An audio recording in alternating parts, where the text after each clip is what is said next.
প্রবাসী অধিকার পরিষদের 4 দফা দাবি সম্মিলিত যে স্মারকলিপি এটি আমরা হ্যান্ডওভার করেছি।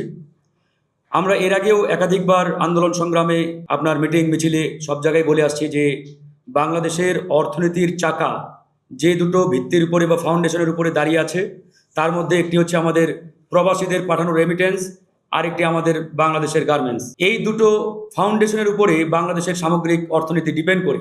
কিন্তু অত্যন্ত দুঃখের বিষয়, প্রায় পৃথিবীর বিভিন্ন দেশে আমাদের 2 কোটি প্রবাসী বসবাস করে। এই প্রবাসীদের বিগত সরকার যথাযথ মূল্যায়ন করে নাই, এমনকি এই প্রবাসীদের সাথে এক প্রকারের পশু পাখির মতো আচরণ করা হয়েছে। প্রবাসীরা যখন বিগত সময়ে বাংলাদেশে আসতেন, এয়ারপোর্টে তাদের সাথে কুত্তা বিড়ালের মতো আচরণ করা হতো। অনেক সময় আপনারা দেখেছেন যে প্রবাসীদের সেখানে দায়িত্বরত পুলিশ অফিসার বা যারা দায়িত্ব রয়েছেন আইন শৃঙ্খলা বাহিনীর সদস্য, তারা মারপিট করে নাক পর্যন্ত ফাটিয়ে দেওয়া হয়েছিল। তো এইরকম অসংখ্য ঘটনা বাংলাদেশের ইতিহাসে বিগত সময় ঘটেছে। তা আমরা যেহেতু একটি বিপ্লব বা গণঅভ্যুত্থানের মাধ্যমে নতুন বাংলাদেশ পেয়েছি, আমাদের প্রত্যাশা ছিল এই নতুন বাংলাদেশে প্রবাসীদের অন্তত পক্ষে যথাযথ মূল্যায়ন এই সরকার করবে। যেহেতু ডক্টর মোহাম্মদ ইউনূস তিনি পৃথিবীব্যাপী বা সারা বিশ্বে তার যাতায়াত রয়েছে, তিনি প্রবাসীদের দুঃখ দুর্দশা বা কষ্ট সম্পর্কে অবহিত। তিনি অন্তত তাদের এই দুঃখ কষ্টের কথাগুলো বিগত সময়ে তিনি জেনেছেন, বুঝেছেন। সেই জায়গা থেকে তাদের নিয়ে তিনি একটা ভালো কাজ করবেন বা যথাযথ তাদের মূল্যায়নটা করবেন।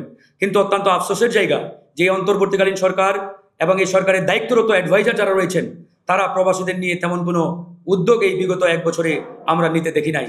সবচাইতে যেটা গুরুত্বপূর্ণ বিষয়, গত 5ই আগস্ট এই সরকার একটি জুলাই ঘোষণাপত্র দিয়েছেন। এই ঘোষণাপত্রে অনেক কিছু তারা অন্তর্ভুক্ত করেছেন, কিন্তু প্রবাসীদের যে অবদান, তাদের যে ত্যাগ, এই ত্যাগ কিংবা অবদানকে ন্যূনতম মূল্যায়ন করে জুলাই ঘোষণাপত্রে সেই জায়গাটুকু পর্যন্ত দেওয়া হয় নাই। তার মানে এই সরকার বিগত আওয়ামী লীগ যেভাবে প্রবাসীদের রক্ত চুষে খেয়ে বাংলাদেশের ইকোনমি অর্থাৎ অর্থনীতির মেরুদণ্ড ভেঙে দিয়েছিল, লুটপাট করে বিদেশে টাকা গাড়ি বাড়ির পাহাড় গড়েছে, পাচার করেছে, বর্তমান এই সরকারও সেই পথে হাঁটছে কিনা এটি কিন্তু একটা বড় প্রশ্নের বিষয়।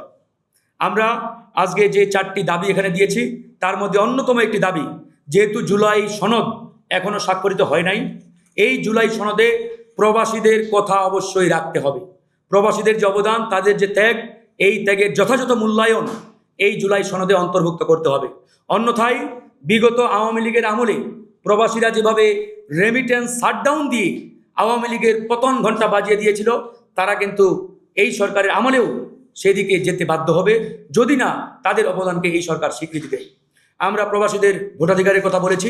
এই সরকার ইতিমধ্যে ঘোষণা দিয়েছে যে প্রবাসীদের ভোটাধিকার তারা এবার নিশ্চিত করবেন, কিন্তু কোন প্রক্রিয়ায়, কোন প্রসিডিউরের মাধ্যমে প্রবাসীরা ভোটাধিকার প্রয়োগ করবে তার যথাযথ রোডম্যাপ আমরা এই সরকার তথা নির্বাচন কমিশনের মাধ্যমে এখন পর্যন্ত কিন্তু পাই নাই।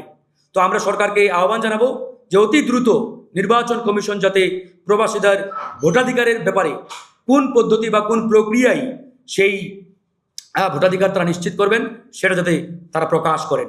আমরা আরও 2টো দাবি দিয়েছি যে জাতীয় সংসদে প্রতিনিধিত্ব। দেখেন, আজকে জাতীয় সংসদে নারীদের জন্য 50টি আসন সংরক্ষিত রাখা হয়েছে। কেন? নারীদেরকে মেইন স্ট্রিমে নিয়ে আসার জন্য, মূল ধারায় নিয়ে আসার জন্য। আমাদের কোনো আপত্তি নেই, কিন্তু একই সাথে এটাও তো বলতে হয় যে প্রবাসীদেরকেও তো আমাদের মূল ধারায় নিয়ে আসতে হবে। এই জন্য আমরা বলেছি যে অন্তত পক্ষে 5 কিংবা 10% জনপ্রতিনিধি যাতে পার্লামেন্টে প্রবাসীদের পক্ষ থেকে থাকে, এটা এই সরকারকে নিশ্চিত করতে হবে। কোন প্রক্রিয়ায় করবেন সেটা আপনাদের বিষয়। আমরা বেশ কয়েকটা ফর্মুলার কথা বলেছি যে আপনারা চাইলে এরকম একটা বিধি সংযুক্ত করে দিতে পারেন যে প্রত্যেকটা রাজনৈতিক দল তাদের মনোনয়নের 5% প্রবাসীদের পক্ষ থেকে মনোনয়ন দিতে হবে। তাহলে প্রত্যেকটা রাজনৈতিক দল বাউন্ড বা বাধ্য হবে। অথবা আপনারা নারীদের মতো সংরক্ষিত আসন রাখতে পারেন যে 1% বা 2% প্রবাসীদের জন্য সংরক্ষিত রিজার্ভ। তাহলে অটোমেটিক্যালি প্রবাসীদের মধ্য থেকে জনপ্রতিনিধিত্ব পার্লামেন্টে নিশ্চিত হলো। এবং সরকার গঠনের সময় প্রবাসীদের পক্ষ থেকে যারা জনপ্রতিনিধি থাকবে তাদের মধ্য থেকে সরকারে প্রবাসী কল্যাণ বিষয়ক যে মন্ত্রণালয় রয়েছে ওই মন্ত্রণালয়ের দায়িত্বে ওই প্রতিনিধিত্ব নিশ্চিত করতে হবে, কারণ তারাই বুঝবে যে প্রবাসীদের দুঃখ দুর্দশা কষ্টটা কী। তো এইরকম 4টি দাবি আমাদের এখানে রয়েছে। একই সাথে এই সরকার 1 বছর দায়িত্ব অলরেডি পালন করেছে। এই 1 বছরে সরকারের যে অগ্রগতি, এটা যদি আমরা আসলে বলি, এটা আশানুরূপ না। এই 1 বছরে জাতির যে আকাঙ্ক্ষা, জনগণের যে ডিমান্ড, প্রত্যাশা ছিল এই সরকারের কাছে, এই সরকার সেটা পালন করতে ব্যর্থ হয়েছে, পারে নাই। এই সরকারকে আমরা বলেছিলাম যে আপনারা কোনো দলের না, কোনো মতের না, কোনো গোষ্ঠীর না, কিন্তু আপনারা যদি কোনো দলের চাপে বা তাপে হেলে পড়েন, নুয়ে পড়েন, নতি স্বীকার করেন, তাহলে তো ভাই আপনাদের এই চেয়ারে বসার কোনো প্রয়োজন ছিল না।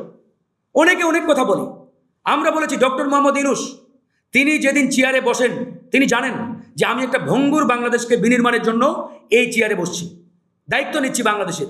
আমাকে ছাত্ররা বসিয়েছে, অমুক বসিয়েছে, এসব ওই আপনার মানে গ্রাম্য মানুষের মতো কথা বলে তো আসলে পার পাওয়া যাবে না। কারণ আপনি গ্লোবাল ব্যক্তিত্ব, আপনি জানেন যে হাসিনা পতন আন্দোলন করতে গিয়ে প্রায় 2000 ছাত্র জনতা জীবন দিয়েছে।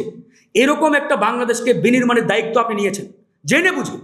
এখন 1 বছর পার হওয়ার পরে আপনি যদি বলেন যে আমরা তো কাজ করতে পারছি না, আমরা তো এটা করতে পারছি না, এখানে বিএনপি কি চাইলো, জামাত কি চাইলো, গণ অধিকার পরিষদ কি চাইলো, ডাজেন্ট ম্যাটার। আপনাকে সবসময় দেখতে হবে জনগণ কি চায়, জনগণের আকাঙ্ক্ষা কি, জনগণের ডিমান্ড কি।